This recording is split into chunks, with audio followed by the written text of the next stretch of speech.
Peggy 18.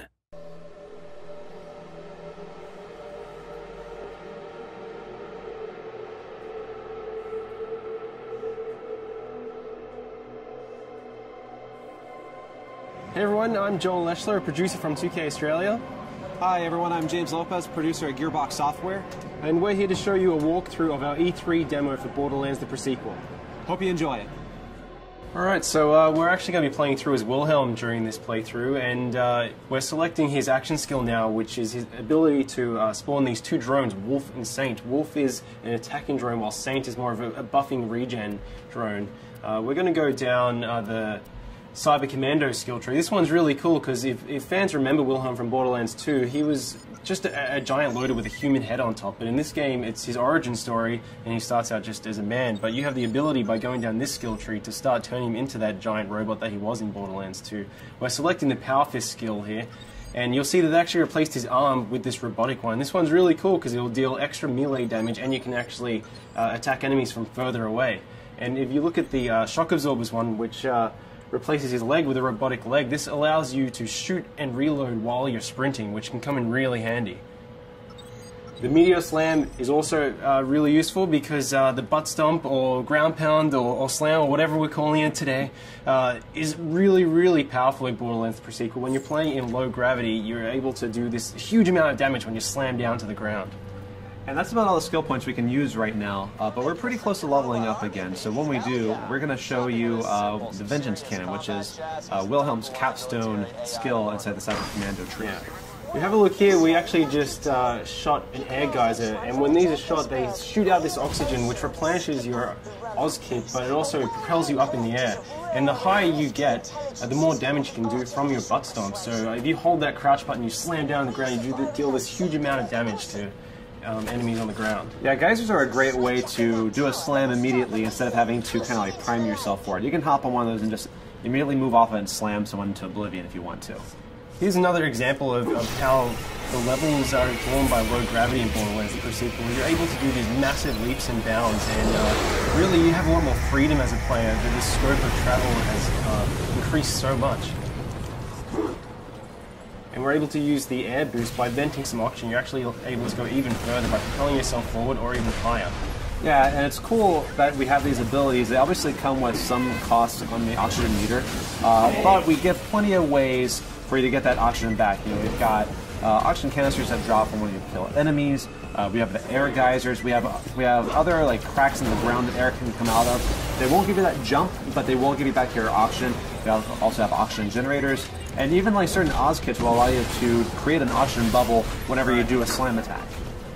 Now these enemies that we're fighting at the moment, the Kragans, they're some of the moon beasts. They're essentially these moon rock monsters, but because this is Borderlands, they absorb elemental attributes as well, and these ones have absorbed cryo damage. We have a lot of liquid methane around this area of Elpis, and they've kind of inherited those abilities, and they're kind of doing cryo damage towards you. But you have the ability to kill them, but what's really interesting about these guys is when you kill them, they actually shatter into two smaller Kragans. Yeah, so you might start off one-on-one and feel like you've got a pretty even fight, but as they break into smaller groups and become more numerous, you might have a really big fight on your hand. Alright, why don't we try and show off Wolf and Saint here, Wilhelm? Alright, so Wilhelm just deployed Wolf and Saint. Those are his two drones. Wolf is going to go out and cause some trouble. Saint's going to stay fairly close by to replenish Wilhelm's shields as they ever drop. Now, our Wilhelm player is pretty pro, so you know, might need to get a little bit of a more challenging fight for him. You can see these beautiful ice particles. With the new cryo element that we brought into the game, you can freeze and shatter any enemy, and depending on which angle you attack these guys from, they're actually going to float off into low gravity in that direction. If you slam down an enemy while they're frozen, you're actually going to split them in half and watch their ice chunks float off. Yeah, that's really cool because the way that they shatter is always kind of customized to like whichever way you hit them. So it never really gets old. It's always different each time. It's really fun. Now, our current objective in this particular level is to redirect some liquid methane. We need to get to the Drakensberg, which is this derelict Dahl ship where we've been informed there's a military AI that we can use. Jack wants to build up this robot army. He needs this military AI to use it. So we're currently trying to redirect this methane to cool off a lava river. Now, we were just fighting the Kraken, but over here you can actually see that some of the scabs are actually riding them, which you know, you gotta watch out for because you have two enemies attacking you, and whenever you kill one of these Kraken riders, you might get a couple of little Kraken riders coming out. You see, Wilhelm was also using these jump pads, so along with the oxygen geysers, we have these Dahl jump pads which are placed throughout the levels, and some of these shoot you straight up into the air, and other ones kind of propel you really far forward. Again, if you manage to chain some of these together, you can get really, really high and do a slam which does a massive amount of damage. Look at some of these guys, you'll see that some of these scabs have this sort of orange bubble over their head. That's their oxygen bubble. That means that if you crack that bubble, then they're going to take oxygen damage because they're not able to breathe.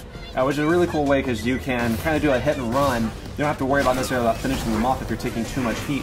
You can just wait for them to asphyxiate. But some of these guys also have shields and air bubbles, and so they're a little more of a stronger fight. You have to watch out with those guys because they're more dangerous. So you can see that's an example of one of the Dahl jump pads which shoots you really far forward. And here we have some of the Dahl jet fighters, and they're going to fly around and try and do a huge amount of damage to you. So Wilhelm is doing pretty well.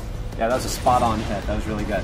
Oh no, but you fell off the side. That's okay because we've got plenty of jump pads.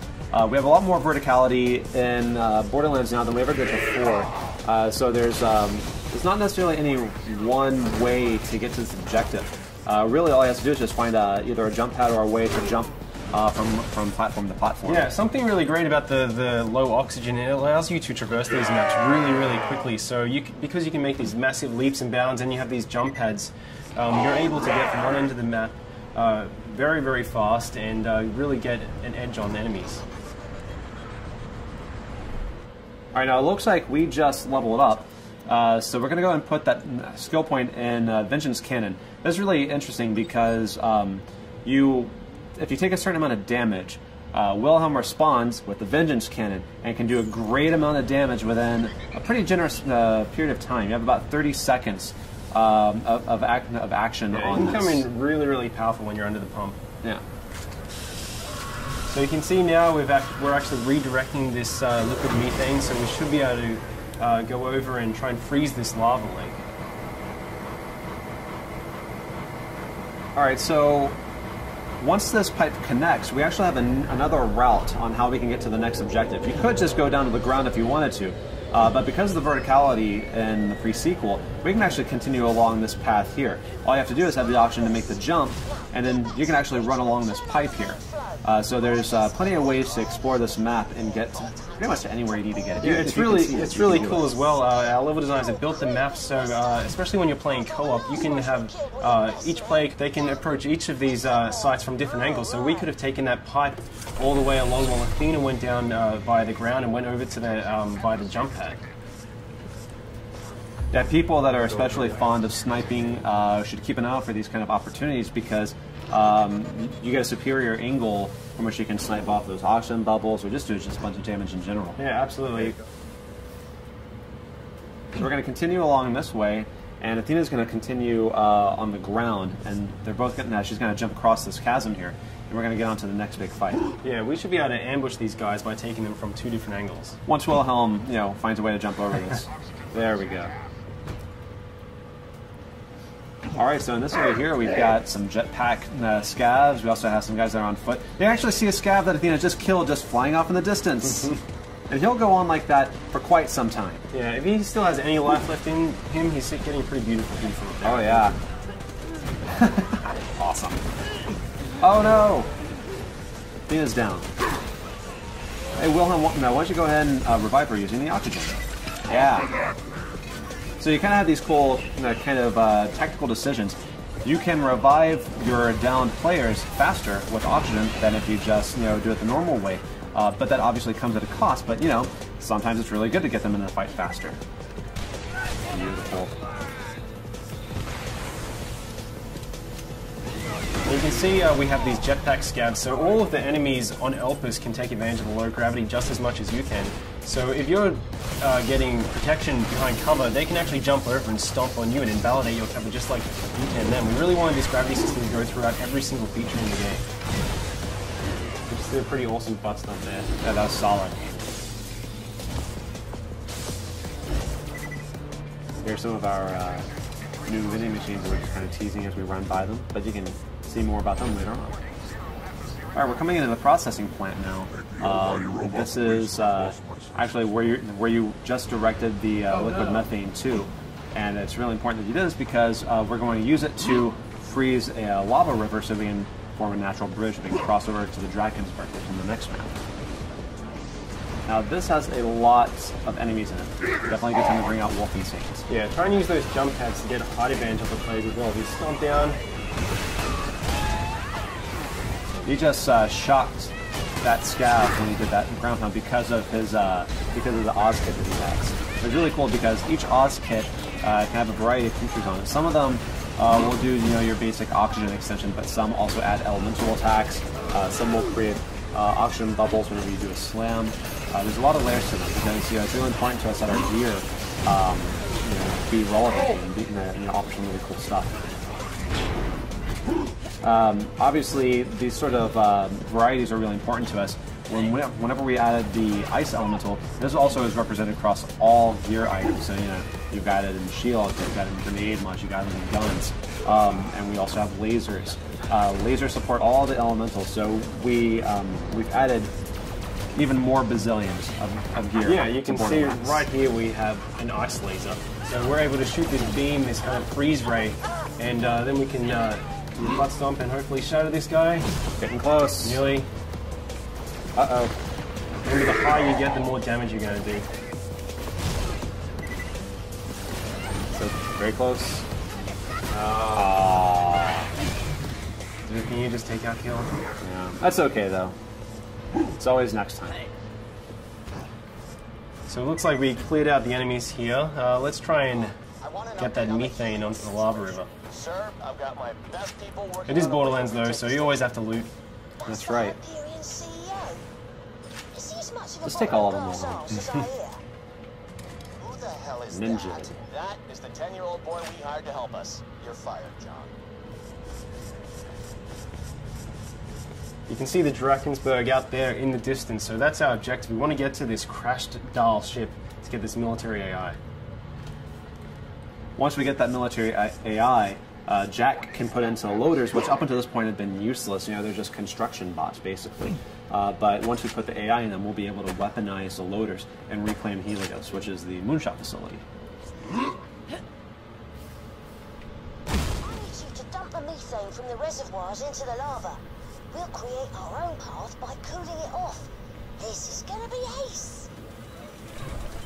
The lake should be safe now. Let's get to the Drakensberg. Alright, success. So you can find that Let's make our way over to the Drakensberg. Lads, looks like we're going to have guests over. The kind the bosun wants dead as quickly as possible. Of course, what would Borderlands be without a bunch of big baddies to have to fight? Yep, they just get bigger and bigger. I really like that he's an ice dragon, but he also has lava inside of him. Yeah, I see that all the time. Yeah, it makes sense. All right, guys, and that's our E3 demo. We hope you enjoyed seeing it. Please stay tuned for more pre-sequel news.